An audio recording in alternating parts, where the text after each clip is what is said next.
Olá, meus amigos, sejam muito bem-vindos ao Edley Podcast. Hoje quero convidar você, empresário, você aí que está trabalhando, que tem aí a sua empresa, seja uma MEI, seja um ME, você que está atuando aí no e-commerce, ou você que de forma geral queira estar adentrando no universo empresarial. Hoje o Edley vai falar um pouquinho mais sobre o universo empresarial, mas eu vou falar sobre um tema muito específico e que é muito pertinente, que faz as empresas, inclusive, vivenciarem cenários que dificultam ela ao seu crescimento, que é o registro de marca. A gente vai falar um pouquinho sobre a relevância e a importância de ter o registro da sua marca junto aos órgãos competentes que fazem inclusive dos registros. E para falar conosco sobre esse tema tão importante, está conosco aqui hoje na bancada do Edley Podcast o Dr. Caio Dagger, que é um advogado formado, especializado na área do direito empresarial e também na proteção de marcas.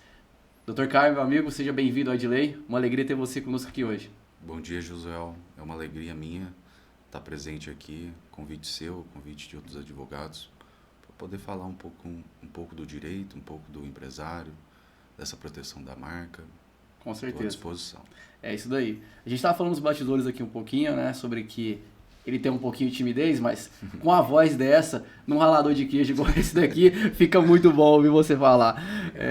Dr. Caio, vamos falar um pouquinho, antes de mais nada, o que trouxe você para o direito, inclusive empresarial, e especificamente falando sobre a proteção de marcas, né? Por que de estar atuando exclusivamente agora para a proteção de marcas? O que te trouxe para essa área?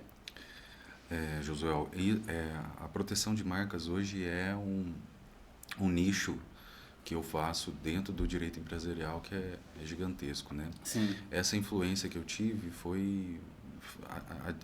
veio porque eu trabalhei durante 10 anos num escritório grandes, aqui de Franca, Sim. full service, né, que acolhia bastante o empresário nessa matéria e ali nesses 10 anos eu desenvolvi algumas habilidades, e uma das habilidades seria no contencioso civil e empresarial.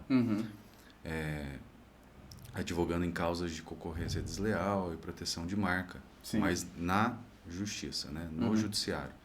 E aí eu verifiquei a necessidade de estar estudando também essa questão de forma administrativa, no Sim. Instituto de Propriedade Intelectual. Então eu comecei a me especializar mais a fundo, fiz uma pós-graduação em proteção de marcas, patentes, propriedade intelectual, concorrência desleal. E aí eu comecei a fazer o processo inteiro, desde o administrativo até a proteção a nível nacional, administrativo também, e também na justiça, né, fazendo defesas. Porque às vezes o caso não se resolve administrativamente, ele precisa ser resolvido na justiça, às vezes por uma falha do NPI, às vezes por uma falha administrativa, às vezes porque existe um duelo ali entre a informação do NPI e a reputação da marca do outro, do oponente, né, da marca. Então, existem vários detalhes que a gente precisa se aprofundar para poder dar uma assessoria e um esclarecimento para o empresário que tem esses problemas quando ele não se atenta a fazer o registro de marca.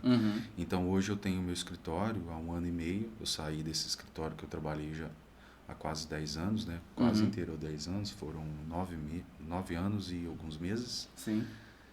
Aprendi muito, né? Fui coordenador lá por um tempo, 1 ano e meio, 2 anos, coordenador de inovação e tecnologia. Então, a minha especialidade veio por causa desse trabalho que eu tive. A vivência, né? A vivência te trouxe isso. Muito bom. Falando um pouquinho agora de forma a dar uma informação, inclusive, para quem não conhece, né? Hoje no Brasil, quais são os órgãos que regulamentam aí os registros das marcas? O único órgão que na verdade, ele ajuda, ele regulamenta essa questão é o Instituto de Propriedade Intelectual, o NPI. O NPI.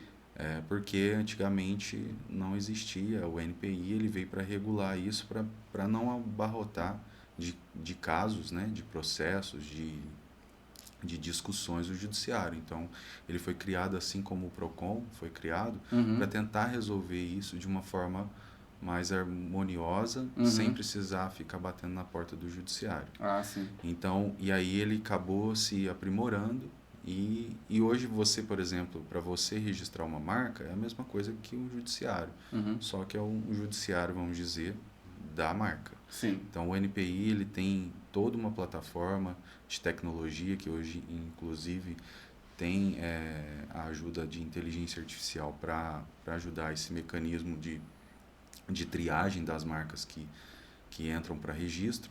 Então, é uma plataforma como se fosse uma plataforma do judiciário brasileiro. Né? Ele tem suas normas, suas tem regras, as suas normas, tem o seu regulamento, tem as suas diretrizes, tem como você peticionar lá, fazer seu pedido de marca, esperar um prazo para as pessoas, os terceiros de boa fé, olhar aquilo ali e falar, não, aquela marca não está violando a minha, não vou fazer manifestação. Mas ele pode também fazer uma manifestação sobre a marca X, tentar fazer uma oposição a essa marca. Então os processos e atuações também são feitos pela NPI. Isso, é como se fosse um judiciário, só que só focado nessa matéria, né, de proteção da marca. Sim. Também tem a patente, que é uma outra situação, mas é também feito também no NPI.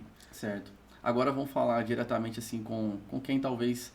Vamos começar com duas classes aqui, né, de empresários. Vamos começar aquele que já está atuando e que inicia, né, naquela ânsia já de poder, inclusive, colocar o negócio dele. Boa parte dos empresários já tem aquela preocupação, nossa, eu quero criar um nome, eu quero criar identidade, eu quero criar uma logomarca. E aí cria aquela logomarca, cria toda aquela identidade visual, aquela comunicação visual para a marca, porém não coloca a importância nesse pensamento sobre o registro da marca. Pensa mais na questão da estética para poder propagar a marca em si, divulgar o seu infoproduto ou até mesmo o seu serviço em si.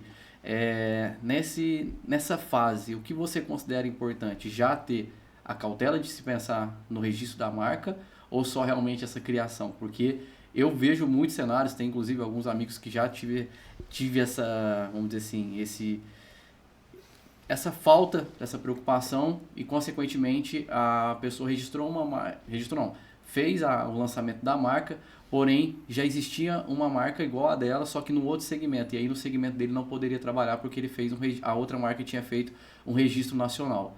O que você aconselha nesse caso? Olha, eu acho que tem que ter um bom senso aí, né?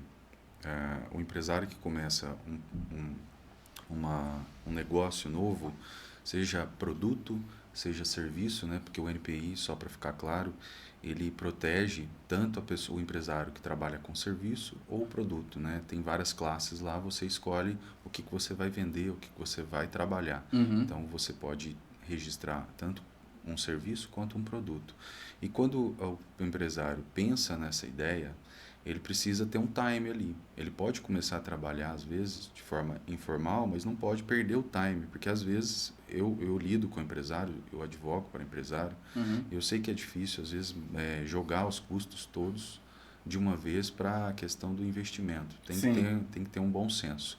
Só não pode perder o time muito tempo, né? Porque às vezes tem aquele momento de entender se a marca vai fluir, vai engajar. Depois dessa parte de engajamento, que não pode demorar mais do que alguns meses, ele precisa focar sim no registro de marca, porque existe pessoas de má fé também no mercado que ficam atentos a esses nomes que tem uma força, que tem um impacto, um atrativo interessante. Então as pessoas às vezes registram por registrar só para ter aquele registro na mão e poder, às vezes, fazer uma barganha, poder vender para esse empresário, ou, às vezes, por uma negligência, né, esse empresário que tem um engajamento numa marca, fica 1, 2, 3 anos sem registrar a marca, não se atenta, e aí depois tem uma outra pessoa que entra no mercado e tem um registro parecido com esse e já começa a dificultar para esse empresário que não se ateve, ou às vezes ele pensa num nome, não faz a pesquisa de viabilidade, não contrata um serviço ali preventivo para ver se aquela marca tem um oceano azul, vamos dizer assim, um marco, um local aberto, né, para atividade e exploração daquele nome intelectual. E às vezes ele não presta atenção nisso, ele começa a trabalhar com aquela marca e já existe um registro de marca, já existe uma marca registrada com aquele nome, e aí ele perde esse tempo que ele trabalhou, que ele investiu né, na marca de alguma forma, e isso é prejudicial. Então tem que ter essa atenção, até porque tem um caso muito muito conhecido, não sei se as pessoas conhecem, mas aquela novela Chiquititas, ela, na época que ela foi criada, ela foi um boom, né, nacional, na SBT. Sim. E ali, depois de alguns 2 anos, mais ou menos, uma empresa, acho que chinesa, não sei se é chinesa, acho que não sei a nacionalidade da empresa, ela tentou registrar esse nome, Chiquititas, como um produto cosmético. E aí, essa decisão, o NPI não deu conta de resolver, porque é uma discussão um pouco filosófica. E foi para o judiciário.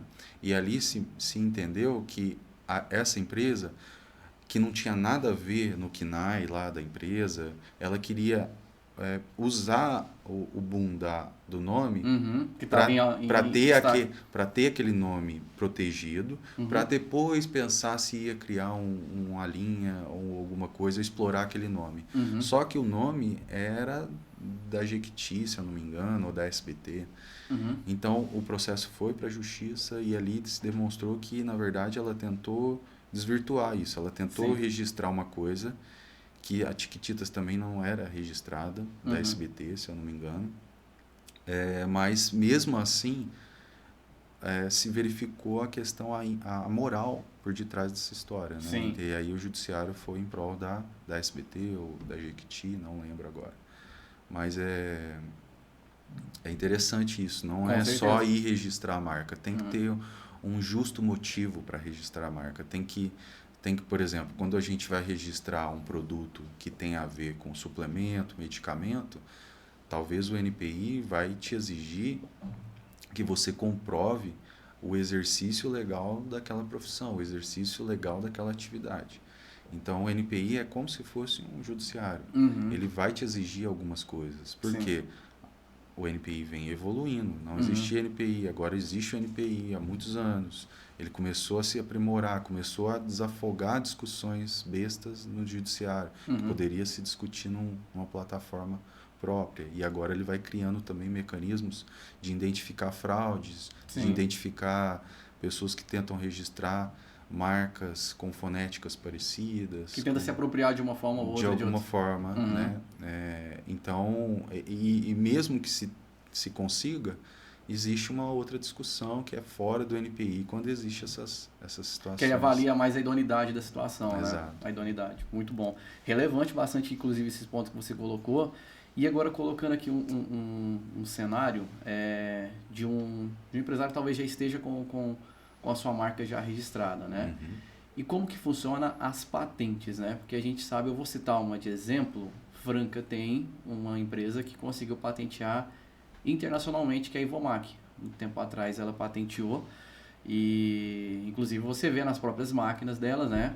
A patente bem exposta e é um peso muito grande porque isso dá para a empresa inclusive um know-how muito grande no quesito do segmento da empresa, né? Por exemplo, industrial, máquinas. A Ivomac com essa patente ela ganhou muito. O que a empresa ganha com a patente e quais também, vamos colocar aqui um contraponto na outra pergunta, quais os benefícios também que uma marca tem tendo seu registro segurado no NPI? Tá. José, quando você fala patente, no NPI a gente tem o registro de marca e de patente. Patente seria algo inovativo que você cria e você registra a fórmula daquele produto, daquela ideia. Então, por exemplo, o MyLink que tinha no Onix, que tem aquela tela nos computadores de bordo dos carros, quando se foi criado aquilo, era uma patente, né? Eu não sei quem que criou aquilo, mas era algo exclusivo e só a marca que criou que teria acesso àquele sistema. E aí, depois de um tempo, é aberto para as outras pessoas. Então, quando uma empresa tem um software que é inovativo, que é diferente, ele precisa registrar a patente nos mesmos moldes da marca, é um pouco mais complexo, tem que mostrar a evidência daquela inovação, tem que mostrar que é inovativo, que não tenha no mercado, para ele poder registrar e proteger aquilo. E o empresário que trabalha com software, que trabalha com coisas inovativas, que vem para mudar o mercado que ele trabalha ou que ele está entrando no mercado, ele precisa se ater a essa patente. Sim. E a marca também, né? A marca do mesmo jeito. Tem muitos empresários hoje em dia que não tem a sua marca registrada e às vezes para entrar no marketplace precisa comprovar que existe uma marca para poder vender aquele produto, aquele serviço, aquele produto no marketplace de alguma outra empresa. Ele precisa mostrar a parte regulatória que ele tem da empresa dele. E uma das partes regulatórias é o próprio registro da marca. Hoje as empresas, né, José, elas se investigam demais. Sim. Né? Elas fazem uma auditoria para ver se o parceiro é uma pessoa de confiança, é uma pessoa que tem cuidados, né, com políticas, seja políticas de anticorrupção, seja políticas de trabalho, né?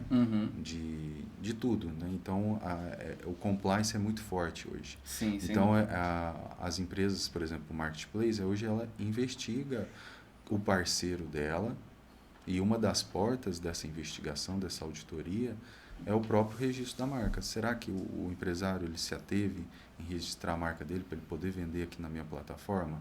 Porque as empresas que têm seu marketplace, elas são investigadas muito, porque às vezes ela tem um produto pirata dentro da plataforma, ela pode ser corresponsável por aquela venda daquele produto. Então ela precisa investigar quem que ela está pondo dentro da plataforma dela, e uma dessas investigações é essa auditoria, essa troca de informação. Por isso que existem os termos de confidencialidade entre as empresas, quando elas vão fechar uma tratativa, um negócio. Então, o empresário que está hoje no mercado, ele precisa se ater a isso. A importância dele, da marca e da patente, voltando para a conclusão da sua pergunta, é justamente para se apresentar para as outras empresas. Né? Não só para o consumidor. Às vezes, o consumidor fica muito assim, se eu for provar para todo mundo que eu sou uma empresa boa para o consumidor, né, eu estou ferrado. Mas a primeira questão que ele tem que ver é que uma empresa hoje ela não toca sozinha sem outros parceiros. Né? Tem os seus fornecedores, tem seus clientes, que podem ser pessoas jurídicas ou físicas, e ele tem que dar uma boa atenção para essa questão de governança, né? Que ele precisa mostrar a transparência, quais são as suas políticas, o que ele acredita, qual que é o sistema do negócio dele, se ele tem marca registrada, se ele tem políticas de boas práticas, se ele tem manual de conduta. Então, o que dá segurança, inclusive, para os fornecedores, para os clientes que vêm ali, né, a buscar a empresa. Exatamente. Realmente. Para a gente fazer um fechamento aqui, né, que realmente o tempo, como eu disse para você, é bem rápido, mas a gente está falando um pouquinho aqui hoje para você que está acompanhando o Edley sobre a importância do registro de marca e das patentes. A gente está falando, inclusive, hoje de um tempo, né, de total disrupção, né? Várias empresas aí surgindo, várias startups surgindo, e aí você fala de um ponto que é importante, que é a questão da patentes. Mas eu queria que a gente finalizasse aqui, que a gente falou da importância, falou do quanto que o empresário tem que ter essa gestão sobre esse olhar do registro, mas eu queria que você falasse agora sobre a importância de o empresário ter ao seu lado um especialista, um advogado profissional da área empresarial, inclusive sobre registro de proteção de marcas e patentes. Olha, essa importância, ela vai de cada um, assim, eu acho. Acho que cada empresário pensa de uma forma. Por exemplo, quando alguma pessoa entra no Big Brother e ganha uma notoriedade dentro daquele programa de televisão, a primeira coisa que os empresários que são consultores de empresários, né, que são consultores de famosos, eles indicam procure uma assessoria especializada em proteção de marcas ou coisa do tipo, justamente porque quando ele sai daquele programa de televisão, ele sai com uma notoriedade social muito grande, né? A nível nacional, até mundial. Uhum. E ele sai com uma grana, né, do programa. Então, a primeira coisa que ele pensa, ele fala assim, eu preciso ver o que eu vou fazer. Então, uma das coisas que ele faz, a Juliette, por exemplo, fez. Ela registrou o nome pessoal dela em várias classes do NPI, justamente porque ela não sabia o que ela ia fazer. Então, não é uma questão de má fé, mas tipo, eu gosto de óculos. Eu quero investir 500 mil de 1,5 milhão, de 2 milhões, não sei quanto que é, que eles ganham lá. Quero investir numa marca de óculos. Então, mas não vai ser agora, vai ser daqui a alguns meses. Então, ela faz um compliance, né? Ela faz um preventivo já pensando no futuro. Não é o caso da Tiquititas, que eu falei. Sim. Ela porque ela tem uma vontade, ela tem uma pretensão e ela não olhou o sucesso de outra pessoa para ir ali. Ela usou o nome dela, a marca pessoal dela. Então, tem muitos infoprodutores que vão crescendo com seus produtos de curso, de assessoria, e não registra seu nome pessoal, não registra o nome do produto, né? Então, é importante. Podcast também é registrável. Então, tudo é registrável. Tudo que gera um engajamento, um retorno financeiro, né? Que gere uma sensação de negócio, é importante ter essa atenção, sim. E aí vai de pessoa para pessoa. Eu considero importantíssimo, até para os escritórios de advocacia que leva seu nome, é importante registrar. Então aí vai de cada um. Eu não sou desses que fica falando, é importante, senão você vai se ferrar. Deixa para a consciência do próprio empresário. Cada um tem a sua consciência. Vai do seu bom senso, o bom senso de cada um. Porque tem alguns que fazem uma assessoria ou fazem por conta própria de alguma forma, não sei, e acaba fazendo a besteira, faz alguma coisa errada, não pensa na estratégia, entendeu? E acaba que frustrando. Acaba que frustrando. Concordo. Tá? Pessoal, esse é o Dr. Caio Dagher, aqui na bancada do Edley hoje, falando um pouquinho sobre a importância do registro de marcas e patentes, e ficou muito evidente para você que ele vai trazer aqui depois também, no segundo retorno dele, um pouquinho sobre compliance. Muita gente fala sobre isso, mas eu acredito que é um tema bastante desconhecido. É mais conhecido para quem atua no universo do business, mas para quem aí é leigo, não conhece um pouquinho, e a gente vai estar convidando ele para falar um pouquinho sobre esse tema. Vai ser uma alegria receber você. E muito em breve também ele vai voltar aqui para trazer uma notícia sensacional para o Edley, mas a gente não vai dar spoiler aqui, mas é algo que ele se propôs e a gente está aqui agradecendo inclusive ele não só pela participação, mas também pela disposição de estar se tornando aqui também um parceiro junto conosco do Edley, no sentido de estar assessorando a gente naquilo que ele é mais especialista, que é o direito do registro de marcas e patentes. Dr. Caio, quero agradecer você pela sua presença hoje aqui, por tudo que você compartilhou, pelas informações inclusive que você trouxe aqui com muita veracidade, com muita coerência, e desejo a você e a sua carreira cada vez mais sucesso. Eu que agradeço, José. Obrigado mesmo. A gente está aqui. Até a próxima. Pessoal, a gente fica por aqui, agradecemos você pela sua companhia e até a próxima edição do Edley Podcast.